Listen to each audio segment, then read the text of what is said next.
Hello, hello, hello, hello, hello, hello, hello, how are you? Hello, good to see you. What's new, folks? I hope that you are all doing well today. What a lovely, nice day it is outside.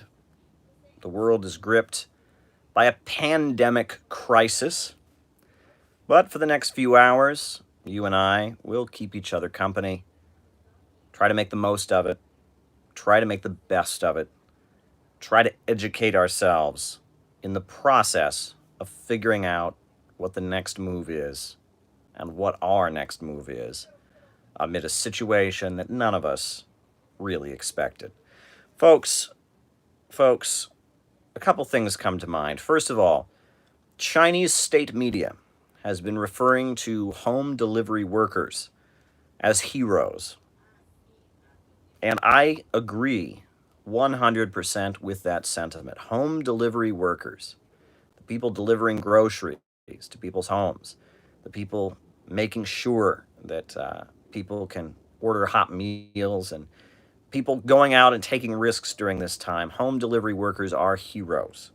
If there are any home delivery workers watching, or any other essential workers watching, whether they be EMTs, whether they be, people, firefighters, people who just can't be staying home during this pandemic, can't be using this as an extended home staycation, but instead have to be out every day taking big risks of getting sick and working very, very hard so the rest of us can stay safe. My heart goes out to you. And you deserve to be paid more. I don't know what you're even being paid, but I can guarantee you it is not enough. I think about those Amazon workers. They deserve to be paid more. Same for all these essential workers. They deserve to be paid more. My heart goes out to them. They are real heroes in this time. Chinese state media is absolutely right in the way it is describing them. They are real heroes, and we owe them the best tips we can give. We owe them the best support. We owe them the right, if they choose to have a union in their workplace. I mean, we owe everything to these essential workers, and my heart goes out to them. If you know anyone who is one, if you're not one yourself, thank them for their work. Let it be known how important what they do is. Must be said. Folks, some people speculate that this crisis could be the end of libertarianism. Right? What is the libertarian answer? Is you're on your own. There is no such thing as society. The government has no right to step in. People can take care of themselves. The market will always give an answer. Folks, imagine that we had a libertarian government in this situation, and the pandemic was coming, and the government said, well, you're on your own, folks. Whatever. You know, it's your health is a matter of personal responsibility. You can choose to go out or not, but we're not going to accommodate you in any way. Now, some libertarians will say, well, it's a matter of public health, so we're okay with that. Okay, so imagine that maybe they did take the health precautions, but all these people have lost their jobs, and the government just said, you know what? You lost your job, that's on you. Right? No stimulus checks were sent out, no measures were taken to protect people's economic security. Imagine that was what was done. There would be massive outrage. The notion that human beings are merely individuals, and that human society has no collectivist nature, and that the state has no responsibility to lead society, to organize the economy, to maximize prosperity, that the only role of the state is to protect private property. That idea is being thoroughly refuted. Nobody believes that, from the most far right-wing person in the United States to the most far left-wing person. Everyone realizes that the state has an obligation to improve the lives of the people in this situation. And this is contrary to everything that has been extolled in the United States for decades and decades and decades. I mean, it must be said. It must absolutely be said. Must absolutely be said. Libertarianism very well could die with this crisis. There are some people who still believe it. And they really, really want to believe it. I mean, they really, really, really want to believe. The market always has the answer.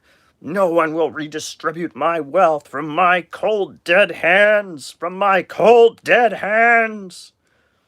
You know, free markets are always the answer.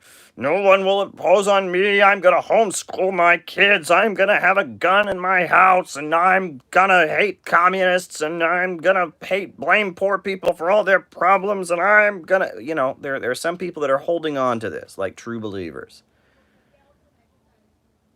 But they're going to go down with the ship. They are going to sink along with the Titanic. Because everyone realizes here and now that the state has an obligation. The state has an obligation to step in and deal with this crisis. The state absolutely has an obligation to step in and deal with this crisis. And societies like China, like Cuba, have been able to respond to this pandemic much more effectively because they don't have this radical, every man for himself, greed is good, selfishness is a virtue mentality. And we're seeing that around the world. And that the individualism of so many Americans. People talk about COVIDiots. I've seen that as a trending term on social media, COVIDiots. This mindset that says, hey, I'm going to do whatever I want. I'm going to go play baseball with all my friends. I'm going to keep having church services, big church services. I'm going to just violate this. Everyone is mad at those people. Everyone is mad at those people. People that hold on to this idea, I can just do whatever I want. It's a pandemic. People who deny the pandemic say that it's fake. It's getting played out, folks. This is going to be new political terrain in the aftermath of the pandemic. It will be new political terrain. And we're going to have to think, those of us who believe in socialism and Marxism, class struggle, we are going to have to think about how we will operate in this new political terrain. The right wing is not going away, but they will be adopting a very different style of rhetoric. It's going to be an interesting transition. I believe that the results of this crisis will completely change the way Americans think. In some ways, perhaps for the better, but maybe not. Right? There could be a lot more racism after this crisis. There could be a lot more xenophobia. But collectivism and the belief that we're not all just individuals on our own, but that the state has an obligation to society, human beings have an obligation to the state, that we are a human civilization, we're not just a bunch of individuals. Collectivism will be the mindset that comes out of this. And that's pretty bizarre to think about because, it doesn't feel collective at all right now. Because we're all at home, not talking to anyone, not going anyplace. But coming out of this, we're going to have a much more collectivist mindset. I also fear, unfortunately, that coming out of this, there'll be a lot more people who don't go out very much, right? People joke that millennials don't go out very much. There's that whole thing in Japan. They have these young men they called house men or house boys who just didn't go outside. They stayed home and played video games all day, and they just didn't go outside. They developed some kind of social phobia. That's a problem of technology. Technology kind of enables people to develop, more of a fear of other people. And I worry that that coming out of this, there may be people whose ability to go outside and do things is shifted. This is changing a lot of things. This is changing our culture. This is changing our mindset. This is a big moment, and we are going to remember this. It's going to be remembered as a big moment of transition. The way Americans think, the way people around the world think is changing because of this pandemic.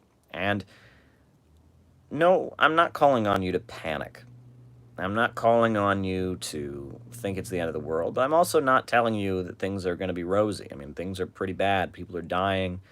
You want to talk about the bad. I'll talk about the bad before I get to some more of the good. But,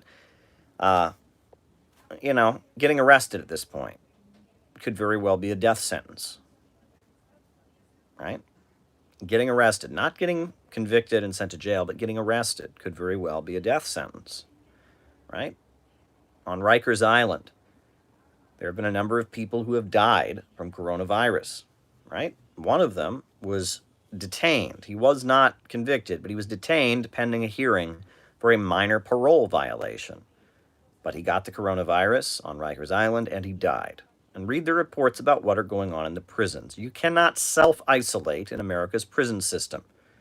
You can't do it. It's just not possible. And when coronavirus gets into a prison, whether it's a prison in Ohio, in Pennsylvania, in Florida, up here in New York, when coronavirus gets into a prison, everyone gets it. And everyone doesn't just include the prisoners. It also includes the guards. It also includes the people that deliver supplies to the prison. And there are some people that want to look at this situation with the prisoners and say, well, they committed a crime. I guess you shouldn't break the law if you don't want to die from coronavirus. Well, what about the prison guards? What about the people that deliver goods and food and services to the prisons? What about the mental health counselors? What about the drug rehab counselors? What about the prison chaplains, right? All those people are going into the prison every day, and they're coming out, and they're going to expand coronavirus. All the prisons throughout the United States at this point are very, very deadly places because there can be no social distancing.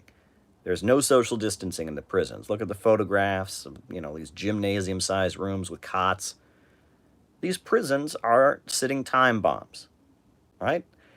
And at this point, getting arrested and taken to a jail could very well be a death sentence, right? I mean, it's pretty unbelievable, right? That people have died as a result of being in prisons, that prisoners are not getting the medical treatment they need. And this is a pretty frightening situation. And I think people should be disturbed by it. People should be very disturbed by it, that our prisons are basically laboratories of death, not just for the prisoners inside of them, but for the society at large. Just like we can't have baseball games and football games and basketball games and Broadway shows, we can't be having prisons right now, right? The mass incarceration policy of the U.S. government, beginning in the 70s and 80s, there was a big push for mass incarceration, war on drugs, etc. That has created a massive prison system, 2 million people locked up. And at this point, having such a situation is hurting public health. It's bad for everyone.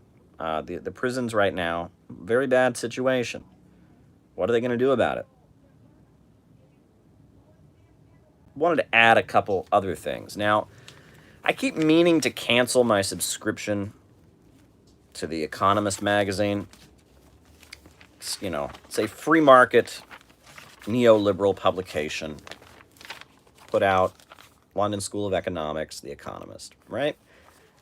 But as we all have a lot of downtime during this crisis, me certainly being one of the people that has a lot of downtime, I made my way through this latest issue of The Economist. I haven't canceled my subscription yet. They got me on one of those promotions, right? Near my office, I saw people giving out fancy leather-bound red notebooks, and I thought, I want one of those. And then for $25, you can get a year's subscription to The Economist and get a notebook. So I got a notebook. I liked my notebook, and I got The Economist, and I would read it every so often, but I've just been meaning to cancel my subscription. But I had a little bit of fun reading it in the bathtub last night. There's this article about Maduro, right? And how, we've seen this. They've accused Maduro of being a drug dealer. And The Economist is very, very anti-Venezuela. They think Maduro's a commie, that socialism is evil. I mean, this is a free market publication. But what I thought was interesting is even here in The Economist, I will read you what it says about the new charges against Nicolas Maduro.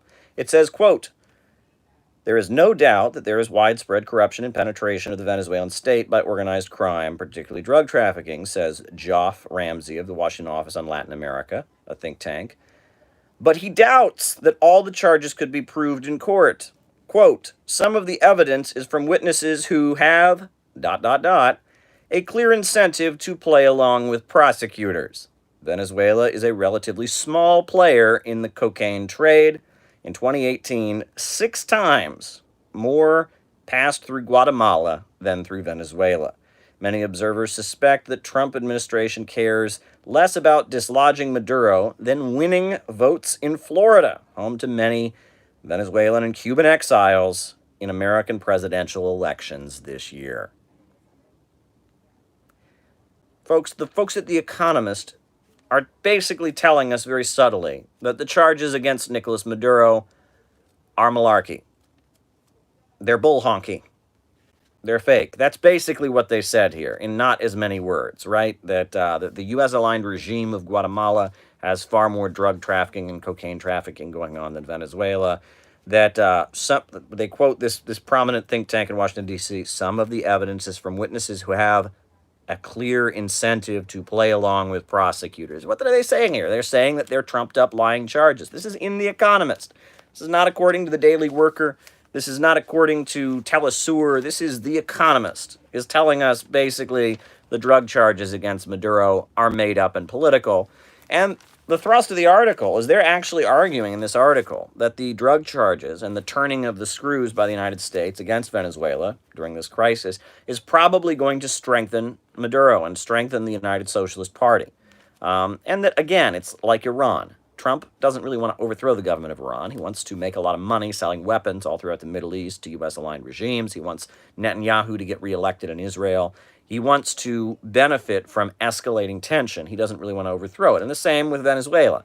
They don't really want to overthrow Maduro. It appears what they want to do is make political gains with the Gusano crowd in Miami by trying to overthrow them. Or not by trying to overthrow them, but by escalating tension. That's really what's going on here, right? And that certain constituencies just want to see that Trump is just going after Maduro like crazy. And it appears these drug trafficking charges, we've got an admission, right? I mean, this is wild. I mean, can you imagine this? This would be like before the Iraq War, someone writing an article and saying, well, the weapons of mass destruction thing. I mean, this is unbelievable. This is a confession, right? This is from the voice of free market capitalism, the London School of Economics, basically telling us, despite all the negative things they say about Maduro in this article, yeah, the drug charges are malarkey. They just made something up. And why are they allowed to just make things up, mind you, right? I mean, if I were to just make things up and someone could be charged with a serious crime and all of that, I mean, that would be very serious. I could, why are they allowed to just make things up? And they've done this before. I mean, we know about the Panama deception and how the U.S. conducted its invasion of Panama in 1991, I believe, right? And it was very similar making stuff up situations, right? I mean, and there's a lot of making stuff up on the part of our leaders in the United States when it comes to foreign policy specifically. That said, I wanted to turn your attention to another article on the exact same page. Again, this is the voice of the free market London School of Economics. This is The Economist magazine. It says, quote, Cuba's Central Medical Collaboration Unit, which for 6 decades has sent doctors across the world, is having a busy month. Some 14 countries, from Angola to Andorra, have received a total of 800 doctors and nurses. Politicians in Buenos Aires and Valencia in Spain and indigenous groups in Canada are pressing national governments to request Cuban brigades. Cuba trains a staggering number of doctors for its size and wealth. Even though its population of 11 million is not young, it has doctors to spare. More than usual are available. In the past 18 months, 9,000 have left Brazil, Bolivia, El Salvador, and Ecuador, where leftist presidents have lost power. According to Grandma, Cuba's state-owned newspaper, the number of doctors and nurses abroad fell more than 50,000 in 2015 fell from 50,000 in 2015 to 28,000 in 2020. Portugal, which has received Cuban doctors since 2009, pays roughly $55,000 a year for each one. Venezuela has long supplied cheap oil to Cuba in exchange for its 20,000-strong medical contingent. Last year, when Cuba's government published a detailed trade statistics for the first time, medical services made up 46% of exports and 6% of GDP. Everybody wants Cuban doctors. Everybody loves Cuban doctors. Cuban doctors are doing great things around the world. They're going all over the world. People are begging their governments, indigenous groups in Canada and other people are begging their governments, could you please send us some Cuban doctors? Cuban doctors are in high demand. But socialism doesn't work, Caleb. Socialism's never accomplished anything. Everyone knows that in Cuba, everyone dies because the healthcare is so bad. I mean, it's Not according to the Daily Worker, not according to Marxist Daily News, not according to, you know, I mean, here it is. This is The Economist. Those are The Economist, number one, tells us that the drug charges against Maduro, they beat around the bush, but if you read between the lines, they're basically saying they're malarkey and they're made up and they're BS. And on top of that, they tell us that Cuba's medical system is in high demand and doing great things all over the world. This is The Economist. These are not socialists. These are not Marxists. You should read what they said about Jeremy Corbyn in here. How much they blasted Jeremy Corbyn for being a socialist. I mean, this is a mainstream bourgeois voice that is very subtly admitting the kind of things that I've been telling you on these lives for years. So be aware of that. Be aware of that. So I've got plenty that I want to talk about today. Plenty that I want to talk about today. But these conversations are essential. And you are an essential part of these conversations. So before we do that thing and take a roll call, where I just start calling out names as we see you and we find out who all is here, who's with us on this lovely Saturday afternoon, now is the time to hit the like button. Please hit that like button. Now is the time to hit the subscribe button. Please hit that subscribe button.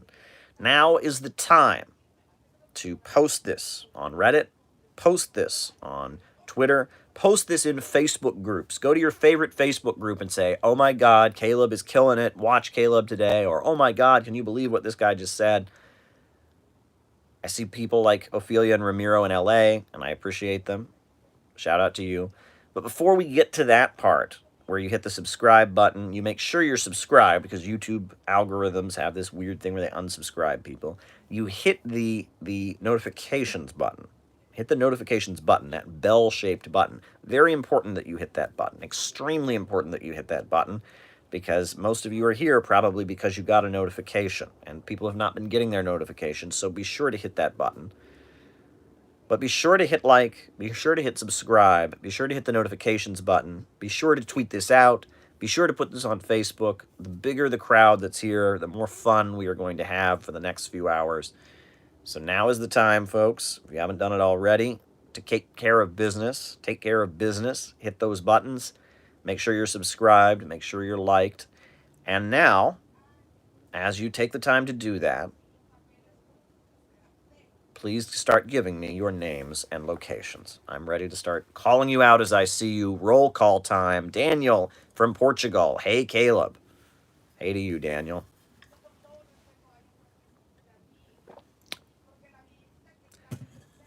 Hello from North Macedonia. Hello from India. Hello from New Jersey. Jack Milner in Dundee, UK. Hey, Caleb, do you have a moment? We're in Switzerland. We can donate. UK, Edinburgh. Robbie from Australia. Broadway, North Carolina. Nick in NYC, CP USA. Lurker from Toronto, Canada. Hey, Caleb from England. Joshua Tree. Vicksburg, Mississippi. North Carolina. Ivan, Bulgaria. Bernie, Pennsylvania. Arizona. I see Kinky, right, was in Vicksburg. Danny Bedford gives us a super chat. Thank you very much. Hello from Corona, California, says Space Communist. Wales. Austria, says Bolshevik Hawk. Hello all, says Ahmed. Nick, New Jersey. Hello from Morocco. Dorset, UK. Hello from Belgium, says Levon. Hello from Arizona, USA. Central Texas. Hi from Germany. Frank in Baltimore. China. Jiangsu province. Russian communists here. Santa Fe, New Mexico. Hey from Detroit. Hey from Malaysia. Liam in Belfast, Ireland. Pomona, California, says Mo Memono. Momenum. Minsk, Belarus. Shout out to Broxville, Ontario. Akeem from Harlem, the Netherlands. Ezra from Atlanta. Independence, Missouri, says Rachel Martinez. Arizona, says Arthur Porter. Aleppo, Syria. Julian from Southeast UK. Ross in Baltimore. Trevor in Ireland. The People's Republic of Kerala. Georgia, USA. Workingham, United Kingdom. Red Salute from Austria, says Eureka. Australia, says Eureka Bolshevik. Shaniqua from Buffalo. Greetings from Salem. Southern California, says Tommy Ferras. Hello from the Philippines, says Box Spite. Kentucky, says Tim Stacy. Berlin, Ontario. Tobias from Finland. Swindon, England, says Carl Hunt. San Fierro, good old San Fierro, says scuffed world order. Fun times, folks, fun times. Portugal, Northwest England, hello from Norway, says Arctic Angel. Vallejo, California. I've always said to people, you can either do things my way or Norway.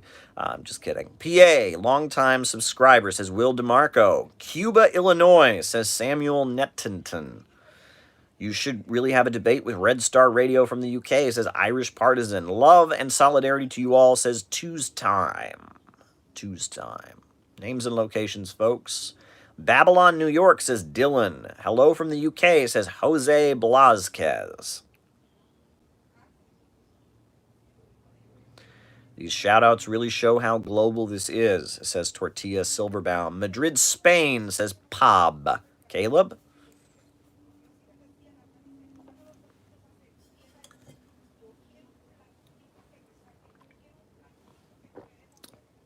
They do, says Tuesday Time.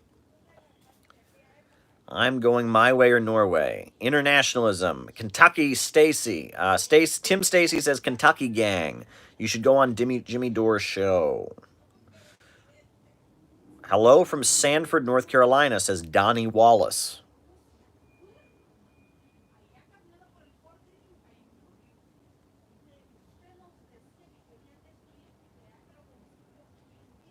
Michael L. says, I really like your live streams. Well, thank you, Michael. Thank you, Michael. I'm glad you appreciate these live streams. I see that somebody, I believe it was Tommy Farras, just mentioned the Victims of Communism Memorial and how they are increasing the number of victims of communism by adding all the coronavirus deaths to the official number of people killed by communism. Hi, Caleb from Spain, says Harry. Here's the thing, folks. Now, people are looking at that, they're posting it around, they're saying it's outrageous, and it is, right? I mean, the notion that an economic system, a political theory, caused the coronavirus deaths is absolutely absurd, right? I mean, one could just as well blame capitalism for the deaths in the United States, and every pandemic that's happened under capitalism, do we then add those deaths to the people killed by capitalism? I mean, it's an absurd argument. Very, very absurd, but it's pretty typical of most of the other numbers that they have. What role will patriotism play in U.S. socialism? Super chat. And Poland under socialism.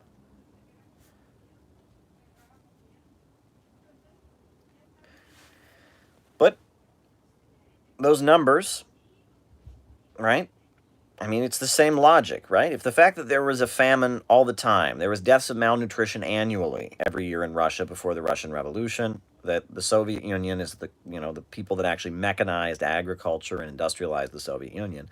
But every time there's a famine, you blame it squarely on communism, right? It's the same logic, right? So now we're blaming an entire pandemic on a political philosophy.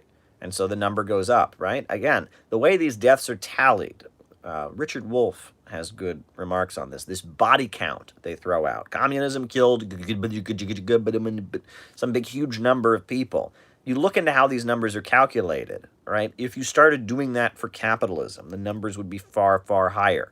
But wars, well, that's not because of capitalism. That's just a war. Well, famines that happen in India because of capitalism, well, that's not because of capitalism. I mean, it's this game that they play. And the numbers just keep getting bigger and bigger and bigger. And if you look into what they're saying, right? It's one thing when, people are executed, right? When people are given the death penalty. It's one thing when there's, but I mean, to start, adding, every disaster that's ever happened in a socialist country, all the deaths are squarely the fault of socialism, is not a legitimate argument. It's not a legitimate argument. And we can see that. The fact that Victims of Communism has now declared all the deaths from coronavirus globally are all attributable to communism and is adding those deaths to communism shows how absurd and ridiculous this argument is, this body count game that free market capitalists love to play. It's an absurd, ridiculous thing, and I don't approve of it, and you shouldn't approve of it, and you shouldn't let people get away with it. You need to be careful, right? Because, you don't want to get cornered. You don't want to do anything that would well, I don't want to get into too much detail, but you got to be careful how you go about it, right? You never want to belittle bad things that happened, right? There's no need to deny or belittle or poo-poo bad things that happen in socialist countries. You don't look good if you do that. But there's no need to argue that every bad thing that ever happened in a socialist country is caused purely by socialism. I mean, that's pretty ridiculous when they don't apply that standard to capitalism. I mean, have socialist governments done bad things? Of course. And yes, I have 2 super chats. I saw that Janasi is reminding me of that. So, patriotism under socialism is the first super chat. Here's the thing, folks. There is a difference between patriotism and nationalism. There is a difference between patriotism and nationalism. Nationalism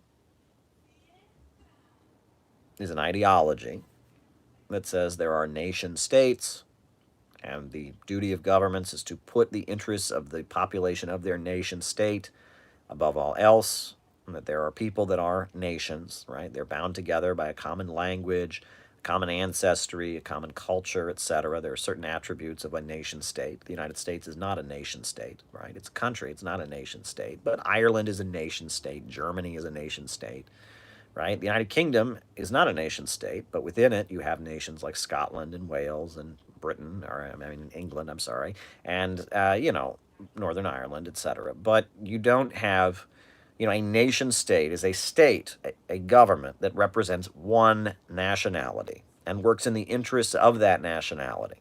And nationalism is the philosophy that government should purely focus its efforts on nothing but advancing its population of its nationality. It should focus on building the nation and building up people of that nationality.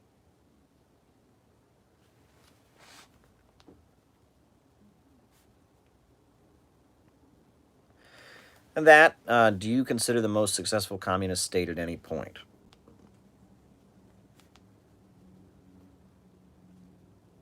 Okay. Super chats are just rolling in. Great. And nationalism. Nationalism, in some cases, can be a very good thing for countries that are struggling to raise themselves up out of poverty, fighting for their independence and national liberation. Nationalism can be a very, very good thing, right? The people of Vietnam, the people of China, the people of African countries like Libya and Ethiopia and other countries that have, at one point or other, Angola, broken out and tried to build socialism, have adopted a nationalist outlook, fighting for their people, right? Black nationalism. Writing it down. Black nationalism. Very important, right? And black nationalism is very important for the African American community and fighting for its rights and building itself up. I mean, read Malcolm X, read what Minister Louis Farrakhan says. I have a lot of respect for Minister Louis Farrakhan. Obviously, don't agree with everything he's ever said. And, but that's, I have a lot of respect for them. And I went to Iran with the Nation of Islam, with some of their top ministers, and got to spend a lot of time with them. That was very meaningful for me. I learned a lot from hearing different ministers, Karl Muhammad and others, talk, Imam Sultan. And I have a lot of respect for black nationalism. Nationalism can be a good thing, but nationalism can also be a bad thing, right? We know about national chauvinism, right? And nationalism often, especially in Western capitalist countries, can turn into a belief that your nation is superior to others, an attempt to beat down other people, an attempt to, say that one nation is superior to others and other people should be violated of their rights. In the United, chauvinism, right? My nation is the best. And there's even like a mockery of this, of nationalism as a form of chauvinism. I don't know if people know about Gilbert and Sullivan, right? The comedy light operas of the 1800s that kind of mocked British society. And at one point they're honoring someone for the fact that he's an Englishman. He is an Englishman. Yes, despite the great temptation to be born in other nations, He is an Englishman. Yes, he is an Englishman. It's stupid, right? You know, and the whole chorus joins in. Yes, despite the great temptation to belong to other nations, he is an Englishman. It's just stupid, right? I mean, they're just mocking how it's very, very stupid. I remember thinking about that mantra when Donald Trump was talking about somebody who he was kicking out of his administration, who's honoring. He's like, he's a Hispanic man. That's right, he is a Hispanic man. It's like, what? You know, I mean, it's this weird thing, but you know, that's nationalism. So we have to put patriotism on the one side, nationalism on the other. Patriotism. Super chats just keep rolling in.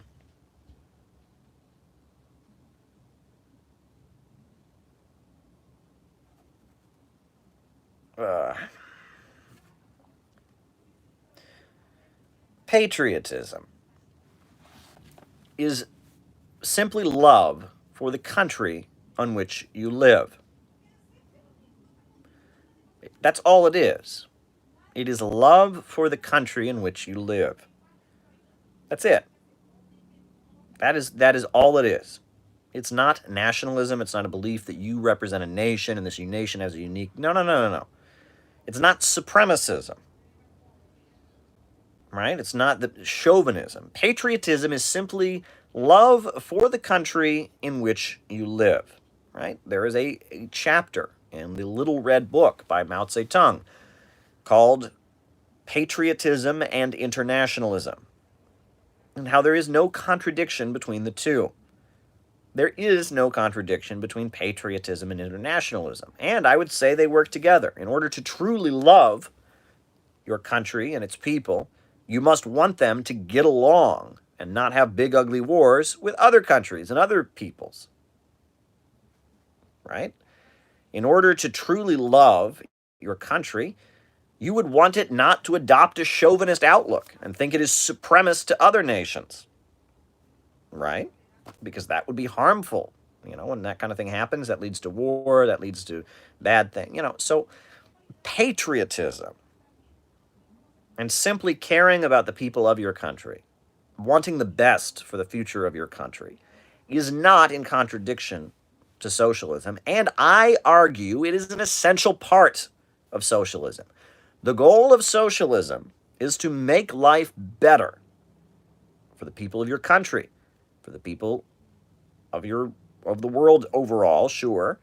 But if you are going to bring socialism to your country, it will only be brought if it's brought with the widespread understanding that it will make life better. Politicians that are running to become socialist and communist leaders of Brazil do not write "fuck Brazil" in their platform. Politicians that are running on a communist platform to become leaders of India do not write "fuck India" in their platform. I mean, this is just kind of 101. And I am not a socialist because I want the lives of people in the United States to get worse.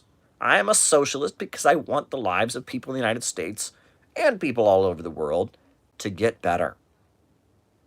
That's what I want. I want life to get better for the people of the United States, and that will only happen if they can join hands with the people of the world, and imperialism can be dismantled.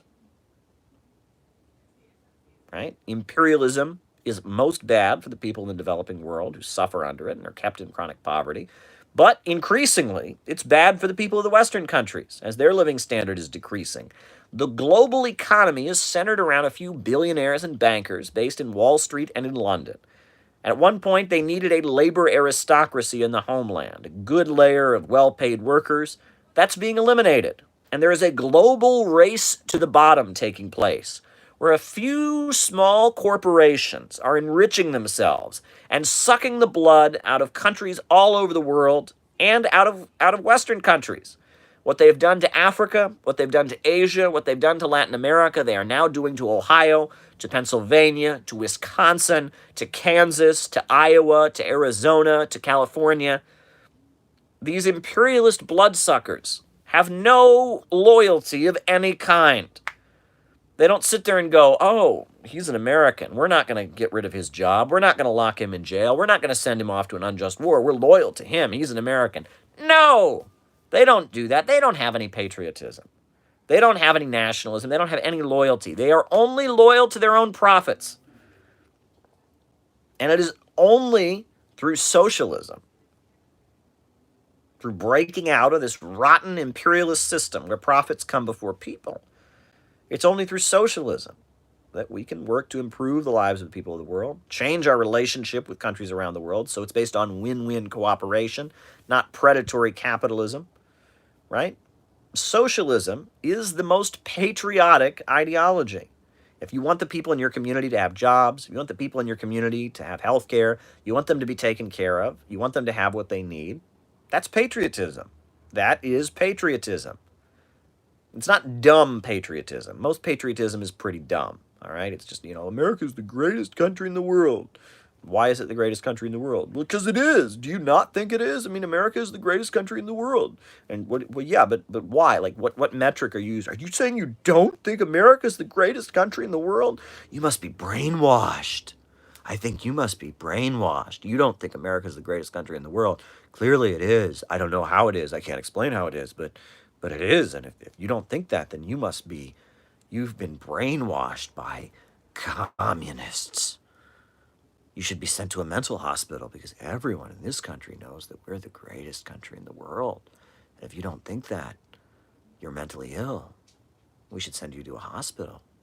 I mean, that's, most patriotism is pretty dumb, okay? And it's pretty pathetic. But actual patriotism, wanting to improve the lives of the people in your country, wanting things in your country to be better, wanting your country to have peace with other countries around the world, wanting economic development and stability in your country, that is just common sense. And socialism is patriotism. And I have said in debates that my primary reason for being a socialist is because I love my country. I don't love its government. I don't love its wars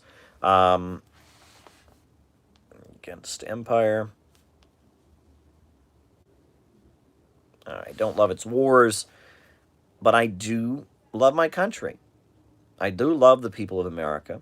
I do think that there are progressive sides to the American spirit. There's a revolutionary tradition. People like John Brown, people like Nat Turner, people like Martin Luther King Jr., people like Rose. You talk about Elizabeth Gurley Flynn, Gus Hall, Eugene Debs, William Z. Foster. There is a good progressive side to America, and they have done their best to write it out of American history and pretend it doesn't exist, right? But I think that a piece of the American flag belongs to socialists. A piece of the American flag belongs to communists. It belongs to black nationalists. It belongs to trade union activists. It belongs to civil rights marchers. And that the only way we're ever going to get socialism in the United States is by taking the progressive side of American culture and expanding it. We're not going to import socialism from another country. We are not going to adopt Juche ideology. We are not going to convince people their country is evil and they should burn it all down. The only way socialism will ever come to the United States is if it is socialism rooted in the progressive side of America that already exists. And if me saying this makes you think I'm a fascist or a Nazi, you have a screw loose and you're an unintelligent human being. And I'm sorry, I swear, I have been called Nazi for saying this. This is Nazi, apparently. Wanting to emphasize the anti-imperialist and progressive side of the American spirit makes me a Nazi. This is live number 88, folks. I mean, the last one was 87. The next one's going to be 89. I'm sure there will be somebody who will think he did a live that says 88. That means Heil Hitler. He must be a Nazi. Not a Nazi, folks. I'm not a Nazi. I'm not a chauvinist. I don't believe one nation is superior to other nations, but I do believe that the only way we will ever get socialism in the United States is finding the progressive side of the American spirit and emphasizing it and making it stronger. And by showing people that we don't want to destroy their country, we don't want to destroy their lives, we don't want to destroy their communities, we want to make it better. I've said I'm not a socialist because I want to destroy America. I am a socialist because I want to save America. I want to save America from greed, capitalism, profits, racism, war, injustice, all the evil things centered around what happens when you have a system of production that's organized to serve profits and not public good. Right? I am a socialist because I love my country and I love the world. And if that is unacceptable to you, if you're a socialist because you're an edgelord and you're having a temper tantrum against the world and you just want to burn it all down, fine. Fine. Writing these down. Writing these comments down. All right, super chats. So I hope that answered your question. The next super chat question I received was about Poland under socialism. Well, there's a very good book about Poland under socialism written by Anna Louise Strong. It's called I Saw New Poland. It's a very good book. She goes to Poland in the aftermath of the Second World War and interviews Polish people and talks about how Poland is being rebuilt and the efforts to build hospitals and build major industries in Poland. Good stuff. I would recommend Anna Louise Strong's book about the post-war reconstruction in Poland. I would also urge people to look into the facts about Solidarność, or Solidarity, right? This Catholic trade union that was funded by the CIA to work against socialism in Poland. Look at the facts, and then a lot of leftists blindly supported it, right? They supported these strikes that were anti-communist, that were motivated by the CIA. Look into the facts about who was funding this so-called Solidarity Union that all the Trots and Maoists and all the ultra-left forces were supporting. Look at what was really going on there. I believe Gus Hall wrote a very good essay about Poland as well. So that's what I'll say about that. Black September. I do know about Black September. Black September was when the socialist economy of the Soviet Union, and Russia specifically, was being dismantled. And there was a constitutional crisis in Russia. Communists, nationalists were elected, and they wanted Yeltsin to stop his economic reforms.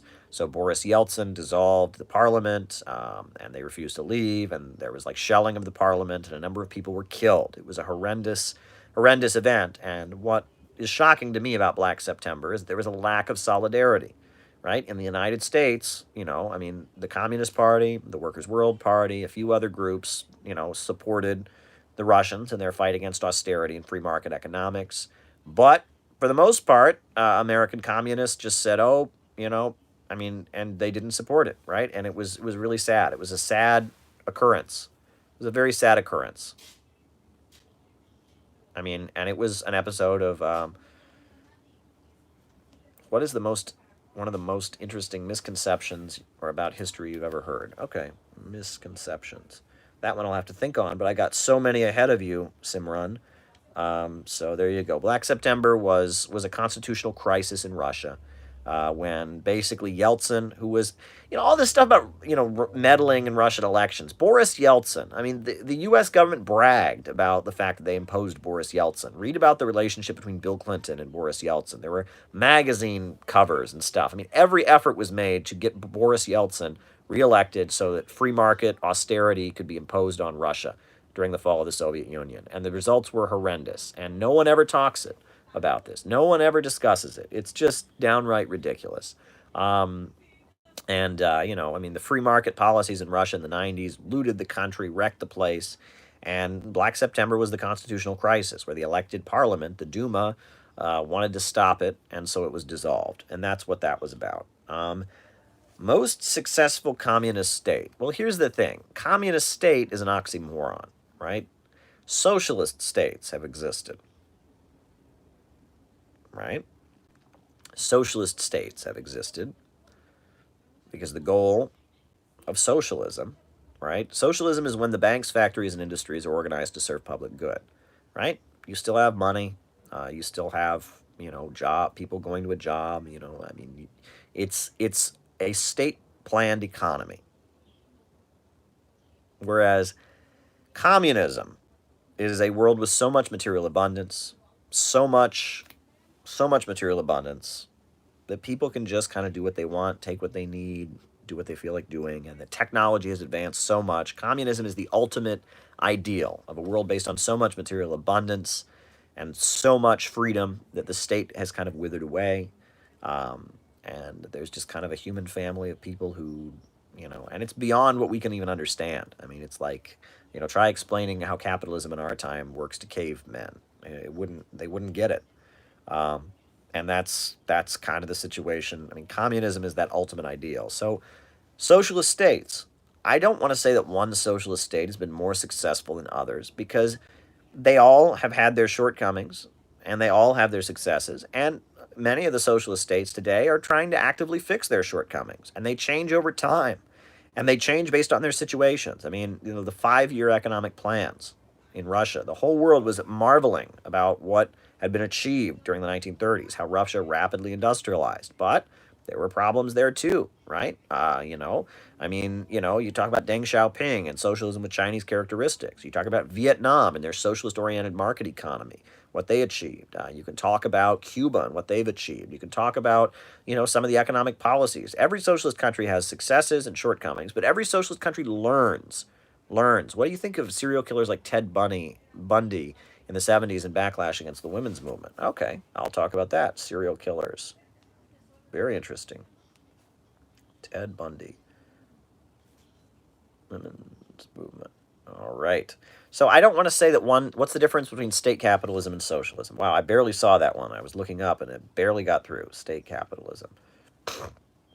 All right. So I don't want to say that one socialist country is better than others, has been more successful than others. Because they're all doing their best and they're all adjusting their policies constantly to be more effective and to do things better and to implement things better. The way China was in the 50s was very different than the way it was in the 60s during the Cultural Revolution, and that was very different than the way it was in the 70s and 80s. So,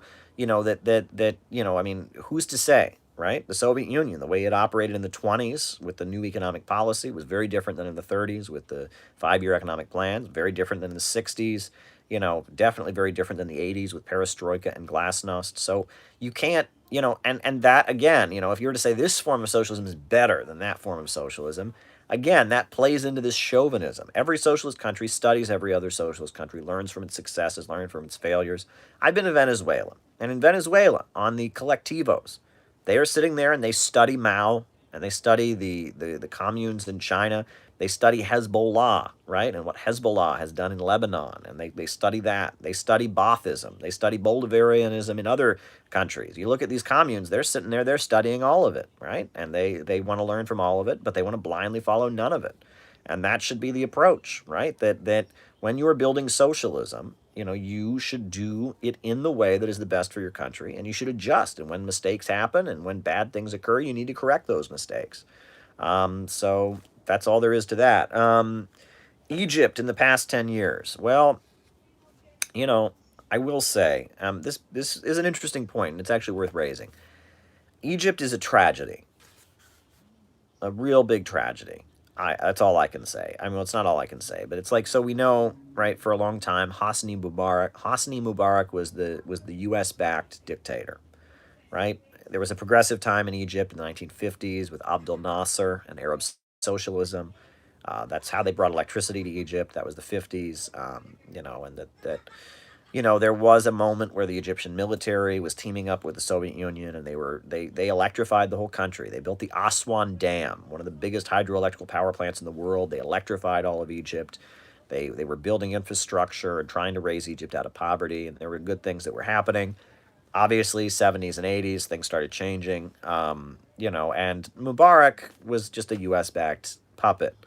There was a lot of unemployment in Egypt, and then we know about the Arab Spring, or the Arab Sting, as some people call it, where basically U.S. social media and Western intelligence agencies saw that there was a powder keg boiling in the Middle East. And we know this now. I mean, we know about people who worked in the State Department, the Hillary Clinton State Department, teamed up with Facebook and Twitter, and they said, let's have a controlled release. Let's foment the revolution before an actual revolution happens. Let's have some chaos in the streets, and there was the Egyptian revolution of 2011 where Facebook and Twitter and Al Jazeera and all of them were just stirring up the population. It was a powder keg. It was going to happen. Something was going to happen. People were unemployed. People were hungry.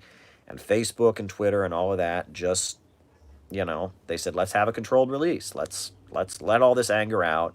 People went out in the streets and fought and died, and it was, Mubarak stepped down. But remember, there was no revolutionary infrastructure. There was no revolutionary movement. It was just chaos. And Mubarak, I mean, as much as he'd been a U.S. puppet, right? Maybe he had stood up to austerity to some degree or other. Maybe they realized that his regime was corrupt. I mean, for whatever reason, the U.S.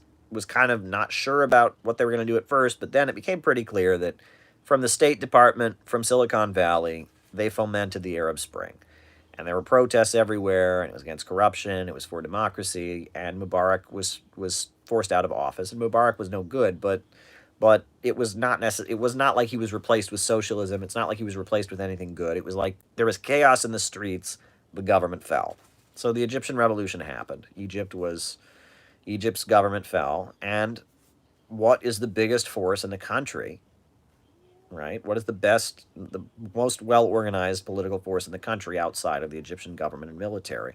The Muslim Brotherhood, right? The CIA has been funding and arming and supporting the Muslim Brotherhood since the 1950s, right? It's a group of small business owners who believe that capitalism is good as long as you're true to Islam.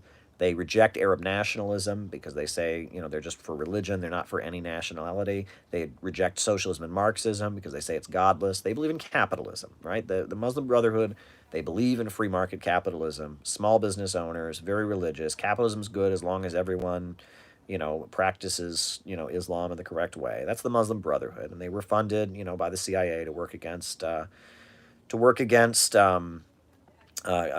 socialism and Abdel Nasser, and they were there. They have an elaborate network of charity and support to people and helping people out and giving people free stuff, and they have this elaborate network of people who supported them. So they won the first election after the Egyptian Revolution. Um, and they were talking about sending Egyptian troops to Syria to fight against the Syrian government, and Mohammed Morsi was the president. And it was not good.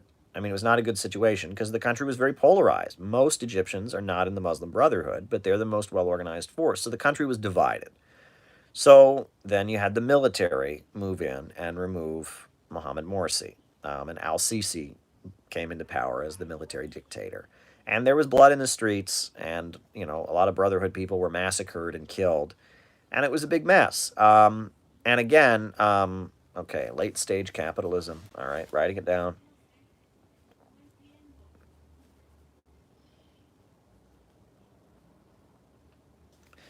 And it was a big mess. And it shows that chaos and street protests in and of themselves are not revolutionary, right? That just chaos in the streets, hashtag protest, people running out and acting crazy, in and of itself is not inherently revolutionary, right? That revolutions are made by organization. Revolutions bring order, not chaos, right?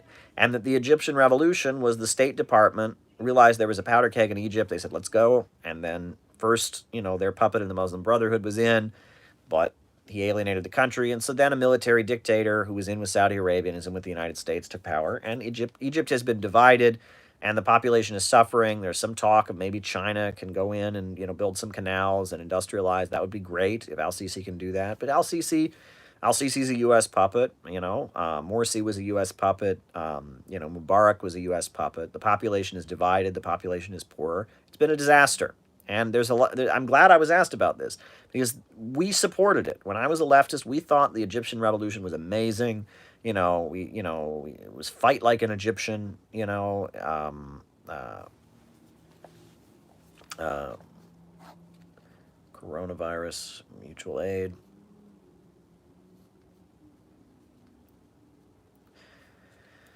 Fight like an Egyptian was the mantra, and we blindly supported it. We thought it was a revolution, right? We thought it was glorious. We thought it was amazing, and we were wrong, right? And I mean, we should have been going from day one. We should have known about the synthetic left. I mean, but that's the thing. The left has become so 1960s hippie counterculture. Protests are great, man. Fight the system. Woo! Like movementism, right? We were deceived. And I was getting my political orientation from a political group that's led by a bunch of movementist burnouts. And I had the wrong orientation toward Egypt. And I had the wrong orientation toward the coup. I mean, toward the Al Sisi taking power. I mean, I had it in my mind. I was trained. I was following the party line that somehow Al Sisi was progressive. It was a mistake. You know, and the left, that was a moment for me. That was in my development. What I write now about the synthetic left and Marxism versus all of this. I mean, it's important to understand this, right? We got suckered. Obama was the best thing for Western imperialist capitalism. It was the best thing ever, right? You know, we got suckered, right? Obama was the best. It was PR for imperialism. It was manipulation of the left. You know, I mean, it was disgusting. And Obama, you know, he threw us for a loop, right? Obama was a great asset to U.S. imperialism. It confused the Muslim world. They thought this guy was their ally. He wasn't. You know, they pulled a Napoleon, basically, right? Napoleon, when he tried to conquer Syria and Egypt, he put up posters everywhere saying he was a Muslim when he wasn't, right? Obama was never a Muslim, but he has this Muslim name, you know, and he's met with Edward Said, and all these people thought they had a friend in the White House, staged uprisings with social media, manipulating people. It was a mistake. And I mean, nobody knew it. We were all confused. Everyone was confused. It wasn't just the group I was in. The whole left was totally confused because it seemed like the Arab Spring or the Arab Sting looked very progressive on the surface. What came out of it? The overthrow of Libya, the most progressive anti-imperialist government on the African continent, you know, that had raised so many people out of poverty, the chaos and civil war in Syria. I mean, other than the situation in Yemen, where you have a wave of independence, overall the Arab Spring was a disaster, right? And the left was manipulated and duped, and so was the Muslim world. It was a great operation by American intelligence, and we fell for it because we don't understand actual leftism and socialism. And that is why, folks, that is why you know, my book, City Builders and Vandals in Our Age, is so darn important, right? And I talk about Barack Obama as Napoleon, and I talk about these things. You have to understand this, that the playbook, the movementist playbook, is way out of date. And I wrote this book to explain what's going on, and that there is a current that has hijacked leftism for the purpose of neoliberalism and destruction, and that socialism has always represented this city building tendency. And this book was very much me wrangling with the big questions of what in the world went on, what's going on. The Arab Spring, it didn't fit, right? In the Cold War, in the era where the USA was propping up all these military dictators and leftists were hippies and protesters, you would think the Arab Spring was a good thing. The Arab Spring was a bad thing. The Arab Spring ended up making conditions all over the Middle East a lot worse. Why is that? Well, you have to read City Builders and Vandals. You have to read this book to understand it. My book will help you understand what in the world went wrong with the Arab Spring. And as I get through these super chats, I'm going to read to you a section from it. And I'm working on a short book that I'm writing, you know, amid the coronavirus pandemic, because I can't go outside or do anything. So I'm writing a short book. I'm using this time to write a short book, and I'm going to talk about that a little bit later. But I got plenty of super chats to get through because you all have plenty of questions. So I'm just going to keep plowing along because we got plenty to talk about. And I don't mind the super chats. Keep them coming. All right, Egypt. All right, we talked about Egypt. All right. Irish Republicans. You know, I'm for 32 county sovereignty. You know, Ireland has the right to nationhood. The Irish people are a nation. You know, Northern Ireland is part of Ireland. I'm for, you know, an independent socialist Irish republic. I'm in support of Irish republicanism. I am not in support of terrorism. I don't think that, you know, I mean, at this point, Sinn Féin represents the Irish people. And Sinn Féin does not advocate armed struggle. And the groups that are engaging in armed struggle right now don't have a big base of support, and they carry out their violence, and it's problematic. And the assassinations, some of the bombings that some of those groups do, it's not helping anybody. It's not a good thing to do, and they shouldn't be doing that, right? That right now, the Good Friday Agreement says that if we can get 51% of the people in Northern Ireland to vote for, you know, unification, that would happen, right? And that the Good Friday Agreement is in effect. Sinn Féin supports the Good Friday Agreement. So I am for Irish independence. I'm for Irish reunification. Not in favor of terrorism. I think right now it can be pursued in a peaceful way, you know, and that, yeah, that's how I feel. You know, I'm for Irish republicanism. I'm in favor of Irish republicanism. I'm an Irish American. On both sides of my family, I'm Irish, Protestant Irish, which is a little bit different. But, you know, I'm for a united Ireland, but I'm not for violence and terrorism. That's my answer to that question. Okay. 21st century proletarian internationalism. I mean, what is there to say about it? I mean, the idea is that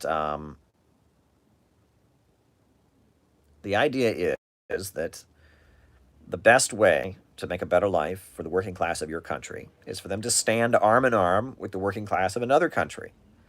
And when they can join arm in arm, right, and we can start having countries that trade with each other in terms of win-win cooperation, that's a good thing, right? And that's my view. I mean, and that's how simple it is, right? Is that countries should respect each other, and working class people should have solidarity with each other. I think the Belt and Road of China, building infrastructure, building up the state sector of developing countries, helping countries break the chains of imperialism by having their own developing economy, I think it's forwarding proletarian internationalism. I mean, you couldn't have Bolivarianism in South America without the Belt and Road and without China. China has been essential to Venezuela, to Bolivia, to Nicaragua, and other countries that have been trying to build socialism, right? Is that China's internationalism. It doesn't come in the form of, revolutionary solidarity. It's not like stuff from the Cold War, but the fact that China invests in countries and helps them develop is very important. You couldn't have Bolivarianism without China. You couldn't have the rise of more independent governments either without China. I mean, you wouldn't have the rise, for example, of Duterte in the Philippines, as problematic as he is, without China. China's investment, China's independence. I mean, look what's happening in South Korea right now. That has a lot to do with Chinese investment and Chinese support, and that China, by building up an alternative in the global economy, is helping push forward countries around the world that want independence and the working class of those countries to demand its rights. It's very complicated. It's material. You have to understand Marxism in a material way. It's not about ideology. It's not about the words that leaders extol. It's about the material forces. And that really the greatest force for proletarian internationalism right now is the People's Republic of China and its Belt and Road Initiative, right? I mean, and that must be said. All right, Against Empire. Have I read Against Empire by Michael Parenti? I believe I have. It's not one of his books that sticks with me the most. I remember Black Shirts and Reds. I remember his book on Julius Caesar very well. I remember his book Super Patriotism very well. I love Michael Parenti's work. I believe I've read Against Empire, but I don't particularly remember it very much. There was a time where I was trying to read everything Michael Parenti wrote, and he wrote some amazing stuff. I'm a big fan of Michael Parenti. To Kill a Nation, which is about Yugoslavia and the regime change operation the USA conducted against Yugoslavia. Great book. I've read most of Michael Parenti's stuff. He has a textbook called Democracy for the Few, which is very good. But Against Empire, I recall it being kind of a basic, and that's what I like about Parenti. He's very basic. He gives you kind of a very basic introduction to Marxist understanding of world events. Yeah, I recommend it. I recommend all of Parenti's work. Richard Wolff, great guy. I've met him a number of times when I'm able to interact with him. Great fellow, brilliant. Has taught me a huge amount. He actually pointed me recently toward reading the book Theories of Surplus Value, right? I had not, my training in Marxism was to only kind of read the stuff that had been published during Marx's life, like Capital Volume 1, like Wages, Prices, and Profits.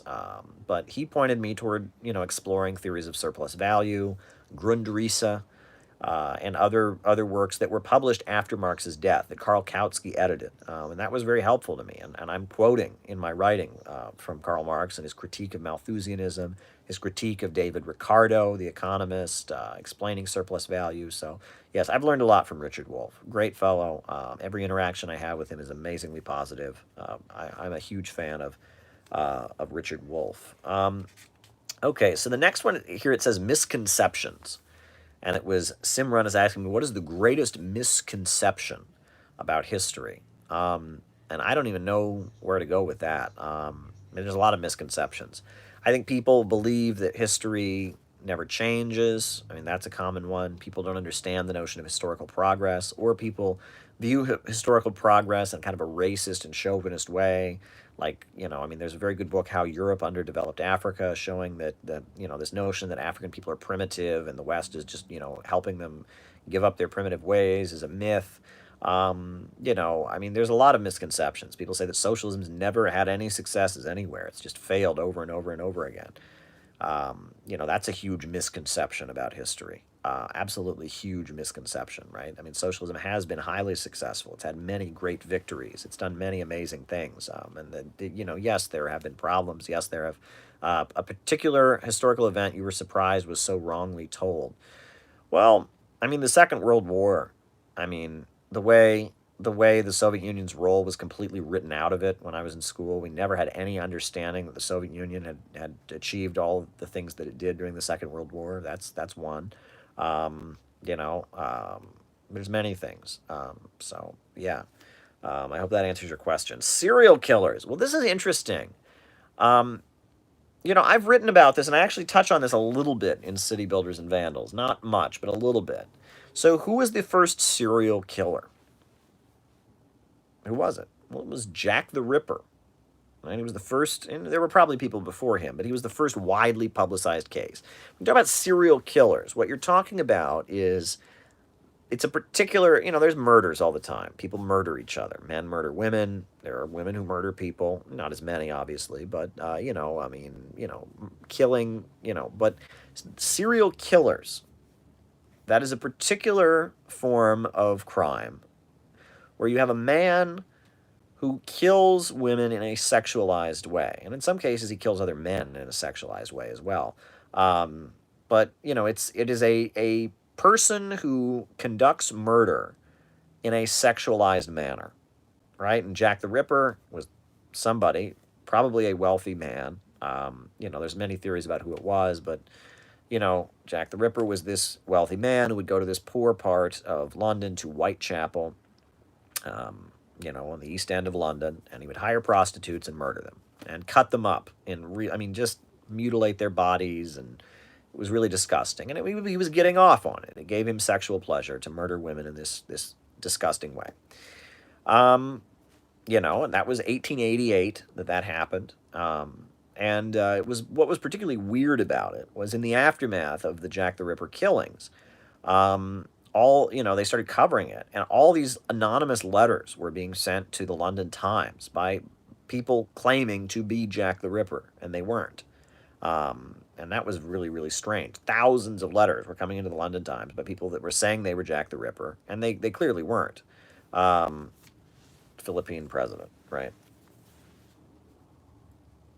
Uh,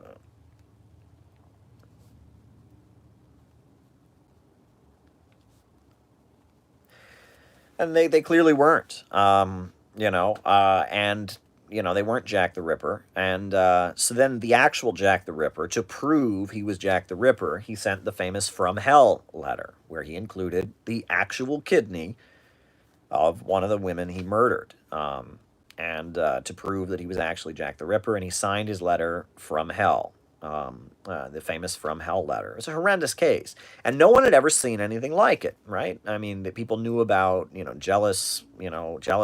The man finds his wife cheating, and he kills her, or the woman leaves the man, so he kills her, or, murders happen. Murders have always gone on throughout human history, but Jack the Ripper was a very unique case, because you had this man who clearly, he was murdering women for his own sexual arousal. And after Jack the Ripper, for 100 years, this became a trend of what you call serial killers, of men who, in some cases you have people like Dahmer, I believe Jeffrey Dahmer, who actually he was gay, and so he preyed on other men. But it's this kind of sexualized murderer. And it became, it really escalated. It was a widespread trend, and there's hundreds of them. You read about these cases, and in the 1920s, you had them here in New York City. I believe there was a very famous case. I can't remember his name, but he was this guy who killed a little girl and then ate her, and it's just, they're really disgusting. The details of these murderers are really, really disgusting. You read about it. I don't want to get into too much. YouTube won't appreciate it if I get into too much detail, but it's not for the squeamish, right? And there's a whole genre, and that's the other thing, is people, as much as people don't want to hear about this, there's a whole genre of people who get really into this, right? They get really into it. True crime. Go to Barnes and Noble. There are shelves and shelves of books. People have a titillating desire to read about serial killers. I don't actually. I find the psychology of it interesting as a phenomenon, but There are people who read nothing but books about serial killers. I kid you not. And they have stacks and stacks of books about serial killers, and they're titillated by it, and it's weird. But, if that's your interest, right? We're all interested in things. I'm interested in, socialism and communism, and, people are fascinated by it. There's millions of people who are not serial killers, who have no serial killing proclivities, I'm sure, who just like to read about it. They find it interesting. Maybe they find it titillating on some level. It's interesting. True crime, so much of that genre is about serial killers. And the person asked me about Ted Bundy and was this a response to feminism? I don't think so. I really don't think so. Obviously it's misogynist. These men hate women. That is the case, clearly. And it's definitely, and Tim Stacy is saying Bundy hunted women on college campuses during the women's rights movement. And yes, misogyny is a huge part of it. These men hate women. But you'll notice, and this is what isn't being talked about, is that the serial killer phenomenon has ended, pretty much. It still happens. It still happens. It's not completely unheard of, but it doesn't go on. It just doesn't happen. Right? Every so often it happens, but compared to what it was, the height of serial killers was the 80s. The 1980s was probably the peak of serial killing, right? But now we have mass shootings. We didn't have mass shootings before. Mass shootings are a big problem. But serial killers, it's just, the guy who kills women for his sexual pleasure, it just doesn't happen as much. And why is that? I don't know. I am not a criminologist, right? And I don't want to give you a wrong answer. I will tell you a couple of the theories that are out there about why serial killing doesn't happen as much. You can put it in your pipe and smoke it, right? One theory is psych meds, right? Is that, somebody starts to display those signs, they go to the doctor when they're 14, and they give them psych meds, and they're psych medded out, and they don't do it. That's one theory. Another theory is, and this is an interesting one, pornography, right? At the time, especially in the 70s and 80s, there was the height of the serial killing. There was a feeling that it was caused by pornography. These men are looking at porn, and it's true that all these serial killers did have big stashes of pornography, right? And they were looking at the porn, and the porn was making them want to kill it. Well, if that were the case, nowadays, when porn is everywhere, you can look at porn on your phone. You can't escape pornography. Pornography is just everywhere. You walk through Times Square. There's pornography everywhere. There should be serial killers everywhere. It should just be constant serial killers. But it's the opposite. Now that pornography is so widely normalized and accepted, there's far less serial killers. So some people have argued, well, these serial killers, they have these serial killer fantasies, but now they can get on the internet and look at porno, and they don't do it. But then there's another interpretation that's even more interesting, is that some people argue that these serial killers they have what you call, what is it? They have erectile dysfunction. They're impotent. This is a weird thing, right? Sigmund Freud would talk about men who are impotent and feel shame about being impotent, would be the most misogynist, right? They would blame women, men who cannot have sex in the normal way. They can't just, they're impotent, right? They have erectile dysfunction. So men that have erectile dysfunction, they're angry at women. They feel ashamed of their erectile dysfunction. They blame it on women somehow. And maybe their erectile dysfunction itself is rooted in issues with their family or their upbringing or their mothers or whatever. And that erectile dysfunction, it leads to this huge amount. And so now there's Viagra. That's one theory, right? That guys, they have erectile dysfunction. They take Viagra and they don't go crazy and kill women because and that somehow serial killing is rooted in this erectile dysfunction. That's one theory, right? There are many theories about this. There are many different theories. I am not a criminologist and I don't know, right? The theory that pornography causes these killings has been pretty well debunked, because if that was the case, pornography would be everywhere and this would happen. The theory that it could, is it psych meds? Is it Viagra? Is it, why is it? The other theory is that, and somebody in the comments I saw said these guys are incels. What's interesting is a lot of the mass shooters are incels, right? The mass shooters are definitely incels, right? That the guys who hate women because they can't, get a girlfriend or whatever, and so they go out on a killing spree. That happens, right? And that's for real, but it's not sexualized. They're not getting off on it. There's no evidence of these incel killers getting off on their murders. It's like rage, right? Now, people say, well, the bullets are like their ejaculation or whatever. I'm not sure I buy that, right? Incel, that's a real thing, but it's not the same, right? They're going and killing a bunch of their classmates, or they're shooting people, but it's not Jack the Ripper. It's a different phenomenon. Many people will point to Jack the Ripper, that first serial killer case, and say, well, this is, Jack the Ripper, right? I mean, this is the commodification of women, right? The sex trade, right? This is capitalism is in bloom. Britain is the center, the homeland of imperialism, right? And that this is a wealthy capitalist who sees women as property. He maybe has issues with his mother or issues with, girlfriends or whatever, and he's developed this sexual perversion.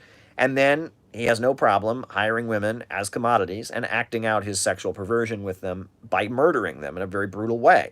Then people wonder if it's connected to capitalism in some ways. And there's a lot of things. People talk about a lot of sexual deviance in Britain that developed at that time. As British society was becoming global imperialism, there was a lot of bizarre sexual deviation that developed during that time. China doesn't have any mass shootings and killings from their men, says Nikki Gallo. Well, there was the knife attacks, and that was about a decade ago.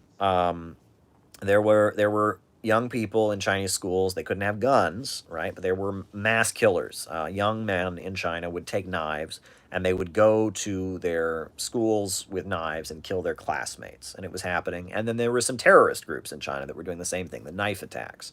It's died down. It's not happening anymore, but there was a wave of them. So there's something like that. It's not as much as it once was. It was kind of a 2-3 year trend, I believe, of these knife killers in China. These young men that were, and a lot of them, I guess, had similar signs to mass shooters in the United States. They couldn't get guns because in China, guns are not widely accessible. And so they did their knife attacks. And then there were the terrorist attacks in Xinjiang. There were some Al-Qaeda, ISIS kind of groups that were doing that, Muslim separatists that were doing that. That was separate than the school knife attacks. So it's not that simple, but yeah, it's just the serial killer thing doesn't happen as much. Mass shootings are the new crime, right? And I talk about this in, here we go again, in City Builders and Vandals. I talk about Jack the Ripper and the Atlanticist pathology and how the British Empire seemed to have given birth to serial killers. And I talk about how we don't have as many serial killers anymore. Now we have mass shooters. And I talk about this. And we should think about it as a society. Why did the British Empire give rise in the 1800s to serial killers? Why does our society give rise to mass shooters? What's going on there? What's that about, right? I mean, it's worth discussing. If we as a society are going to solve these problems, we should know about it. And I think it's important, right? Another thing, right? People say psych meds may have cured, the serial killers. Well, every single one of these mass shooters is on psych meds. Most people that are on psych meds are not mass shooters, obviously. But to be fair, psych meds are not preventing mass shootings. Let's just point that out, right? If psych meds were curing mass shootings, they wouldn't be happening. All these mass shooters tend to be on psych meds. So needs to be pointed out. So I don't know. I mean, is it possible that this was a response, as Tim Stacy suggested, to the women's movement? There's a lot written about that, and it's possible, but I don't know. And I think criminologists should be studying excessively why serial killers don't happen anymore. If I was a criminologist, I would be going to the few serial killers that happen now and finding out what do they have that is not wider in society. Like, there are a few, right? I mean, every year there's 1 or 2 or 3. It's nothing like it once was. These serial killers, find out what it is about them that is out of touch. Are these people, perhaps they don't have the internet, right? So they're watching TV. So is this a part of the TV culture? Maybe, find out what it is. Why have serial killings dropped so dramatically? Find out why. I think it's interesting, right? And that maybe we can figure out what has changed in our culture to give rise to mass shooters, right? Because mass shooters, find out what's caused that. It's a question. Needs to be discussed, right? Who knows? I don't know. Not a criminologist. It is very interesting to think about, right? I'm not one of those people who goes and buys the true crime books and, is really interested in true crime. Not my cup of tea, but sociological phenomena like this, I am interested in. I'm curious, why do we not have serial killers, but why do we now have mass shooters? It's an important question. I'm sure I've offended a bunch of people here, whatever. You asked the question, Tim. I gave you an answer. All right, so the next question is, what is the difference between state capitalism and socialism? Very good question. Saudi Arabia is state capitalist. Saudi Arabia is state capitalist. The government owns almost everything in the country. Saudi Arabia is not socialist. Let me repeat, Saudi Arabia is not socialist. The government, the state, owns everything. Almost everything's run by the state, but it's not socialist. Why? Because the state simply carries out the process of making sure that the Saudi royal family makes lots of profits. The state facilitates capitalism. There's a huge amount of state ownership, but the state isn't representing the working class. And it is not organizing production, to serve society. It's organizing production according to profits. It just has the state heavily involved. The same for Singapore, the same for South Korea, the same for Taiwan. A lot of the Asian tiger countries, but also a lot of the Middle Eastern, US-backed autocratic regimes, they have state-controlled capitalism. They have a ruling class that makes lots of profits. They have, they have a market economy, but there's huge amounts of state intervention. But ultimately, why is production being carried out in these societies? Why is production being carried out? It's being carried out in a way to serve the profits of the rich, right? It just happens that the government is heavily involved and that there's a high level of Bonapartism, right? There are a lot of rich people in Saudi Arabia, but you better be in with the royal family. It's the royal family that are really the center of the Saudi economy. The state makes sure that they maintain their absolute monopoly. Same in Singapore. There's like 4 families, there's like 4 families in Singapore, and they don't allow any competitors, and the government facilitates their monopoly, basically, and the government, and you have that. South Korea, many countries, right, that have a heavy amount of government involvement. It's to make sure that certain families maintain their monopoly, but it's still organized for profits. It's still organized for profits. It's not organized according to what is best for society. It's still a market-centered economy. So that must be said. It's still a profit-centered economy, and so, it's not socialism. Socialism is a centrally planned economy, and that's the difference. And it's still, or according to the chaos of the market, the government is just heavily involved. I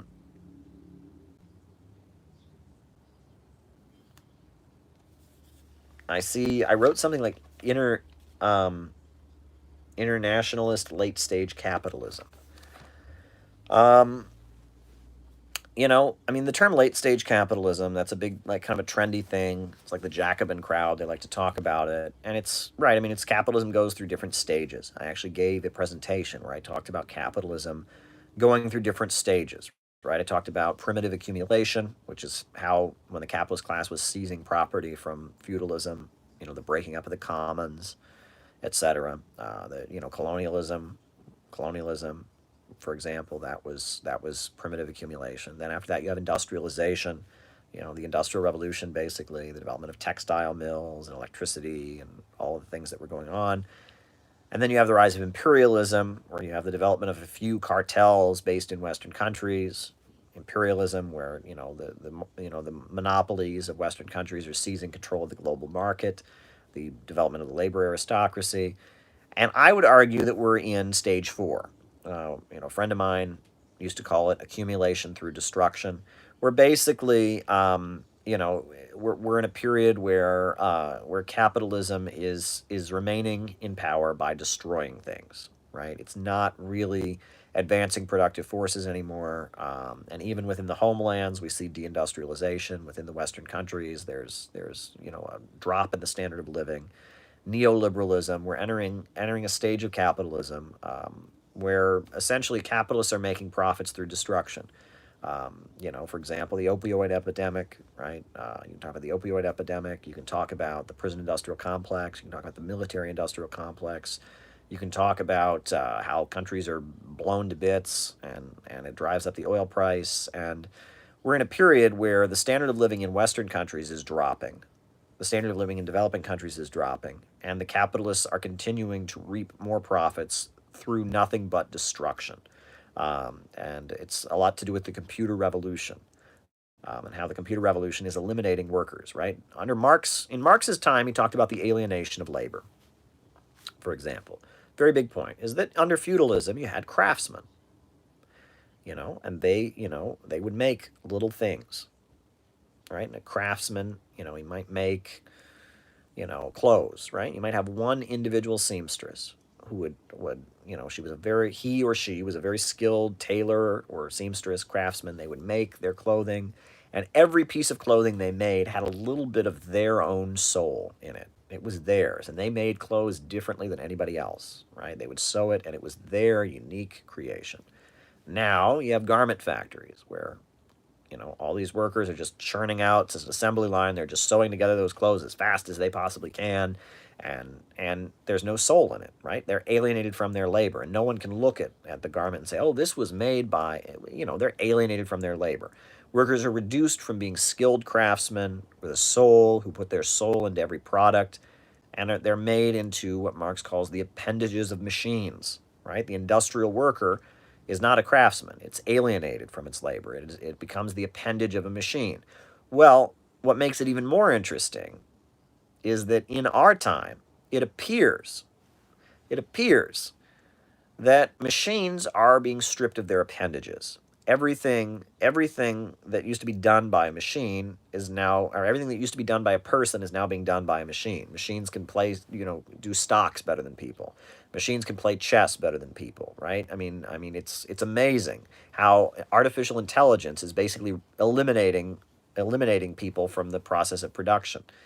And that then brings us to the very important point of, the fact that Jack Ma, for example, he talked about how we used to work really hard to make people like machines, right? That's generally what the education process was made to do: make people organized, make people obedient, make people like machines, right? We only had machines could only do so much, so you needed certain things to be done by people, but you needed those people to be obedient robotic machines, and that's what our education system was largely about: teaching kids to behave like machines, right? And training kids to be good workers. I mean, I remember, for example, when I was in school growing up, you had to ask permission to go to the bathroom. You could only go to the bathroom, one time in a day, and then that was your time. What were they training kids for? Working in a factory, right? And in a factory, you're on the company time, right? Now in schools that are, kids from the upper classes, the kids, it's like college. They can just get up and go to the bathroom and come back. It's allowed. Well, in schools where they're training people to be factory workers in an industrial town in Ohio, you can only go to the bathroom one time a day because they're training you for the workforce, for an industrial workforce, right? One thing I remember from being in school was if there was nothing to do, the teacher would make up something for you to do, right? It's like, oh, well, everyone finished their work. All right, well, we're all now going to copy out the encyclopedia. And it was busy work. Why would they have that? Well, again, you're on the clock. It's the company time. They're training you for don't waste the company's time. They're not, it's, again, you know what I mean? They're training you for an industrial workforce. And again, I meet people who went to better schools where they're training people to be middle class or capitalists, right? And they don't have those rules. It's a little bit different because they're training you differently. But the way the education system for most of humanity works is they're training you to be a worker, right? A service worker or a factory worker. And they are training you to be like a machine, right? With a machine, you punch the right buttons and the machine goes beep, beep, beep, and does what it's told. And they're training you in school to be like a machine, right? It's like, they want to say, all right, beep, beep, beep, beep, and you obey, right? That's what our educational system in a lot of ways is set up to do, right? And I mean, it's not just here. I mean, people talk about Confucian education, and there's a lot of ways that our educational system is largely training you to be an effective appendage to a machine, right? And you can get all new left and talk about the man and oppression. That's not my point here. I'm getting beyond that. I'm a Marxist. I'm materialist. This isn't teenage rebellion. I'm not saying the man is teaching you. No, that's not my point at all. Not my point at all. However, it's changing because we're entering a situation where industrial workers are a thing of the past. I mean, they still exist, but it's increasingly becoming a thing of the past, right? There are increasingly fewer and fewer workers. Workers are being replaced by machines. And Jack Ma, the founder of Alibaba, the brilliant Chinese Communist Party member and billionaire, he very famously said, we used to train people to be like machines, but now we have machines that think like people. And that our entire educational system needs to be changed because um, we're at a point where human beings are needed to do human things. We need more art, right? We need more creativity. We need humans to do things. We need people to be less like machines. That's basically what we need at this point. We need people to be less like machines. We need people to be very creative. And when we train kids and we try to get them to not be creative and to be obedient workers, that doesn't make them very good YouTubers, for example, right? That in our new economy, we're going to need more creativity and less people being like machines. And so that's changing, right? When people talk about late stage capitalism, and it's a whole conversation, right? And that I really recommend Nelson Puri. Nelson Puri wrote a very good book called The Future is Up to Us. And it's a very good book, and it's like transcriptions of Nelson Puri talking about economics. And how what's interesting is that every stage of capitalist development came with a new mode of production. Under hunter-gatherer civilization, we were hunting and gathering. Well, when we got feudalism and slavery, we had a new mode of production called farming, agriculture, right? And that subsistence farming was overthrown. When capitalism came into existence, it brought with it a new mode of production, industry, right? And that the socialist countries didn't have a higher mode of production. They still represented the same mode of production as capitalism, industry. It was just industry organized to serve public good and not profits. But it is very possible that the computer revolution and the elimination of labor, artificial intelligence, is taking us to a higher mode of production. And big ups from Cleveland, Caleb. You're our favorite son. Well, thank you, Andy. I appreciate it. It is possible. It is very possible that the computer revolution and artificial intelligence is taking us to a higher mode of production. And with this higher mode of production, socialism can be victorious because it is a new social system. I think that's very interesting, and Nelson Puri puts that forward. And he talks about how during the Cold War, it was a very interesting thought he had, that when he was working in a steel mill in Pittsburgh or some industrial city, he thought, it's weird that socialism, the steel mills work the exact same way. It's the same mode of production. Why are workers under capitalism having the same mode of production as socialism, which is supposed to be a higher mode of production? But then that points to why socialism had so much difficulty during the Cold War. Because it was on the same mode of production. And during feudalism, there were many times the peasants rose up and revolted and seized control of the feudal commons and ran it in a rather egalitarian way. Many examples of peasant revolts, during feudalism. Read about the Taiping uprising in China. Read about the German peasant wars, right? And how they created this kind of Christian utopian commune in Germany for like 100 years during feudalism. Many times during feudalism, people rose up against feudalism. They didn't like the injustice of feudalism. They rose up against it, but they maintained the same mode of production. So ultimately, it wasn't able to conquer and overthrow feudalism, right? Feudalism was able to retake it because feudalism is the most efficient way to organize that form of production, right? And that socialism, so far, has only been an attempt to reorganize the capitalist mode of production in a rational way. But could a higher mode of production, open up the potential to completely overturn capitalist relations? It's a fair question. Fair question. I think that's a brilliant, brilliant observation that was made by Nelson Puri. And I encourage people to read The Future is Up to Us by Nelson Puri. Very important stuff. And that China, as is being pointed out by KJ Mack, China, through investing in artificial intelligence and having a socialist economy already, could potentially develop an economy that is stronger than Western capitalism, and thus, was able to overtake it. Now, Ekamp says transhumanism or the future of man and machine. I don't know enough about transhumanism. I'll just be honest. I don't know enough about it. I don't like the idea of people mixing their bodies with machines. I don't even have any piercings or tattoos. There's something about doing something permanent to your body that I just always kind of felt was not right. You know, I don't have any piercings, I don't have any tattoos, and there's just something about the idea of mixing bodies and machines. I don't like it. You know, you want to have a machine that helps you enjoy life more. Sure, you want to, have an iPhone, but when people are something about transhumanism doesn't seem right to me. But maybe it's the right thing. Maybe I'm just being primitive. I don't know enough about transhumanism. I honestly don't. I don't.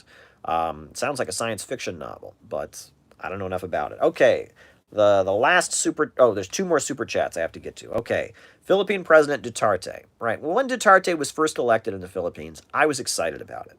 Right, and so were a lot of progressive people that were associated with the Philippines. Right, a lot of Philippine progressives and socialists were very excited about it. You know, he was having peace talks with the communists. He even appointed someone from the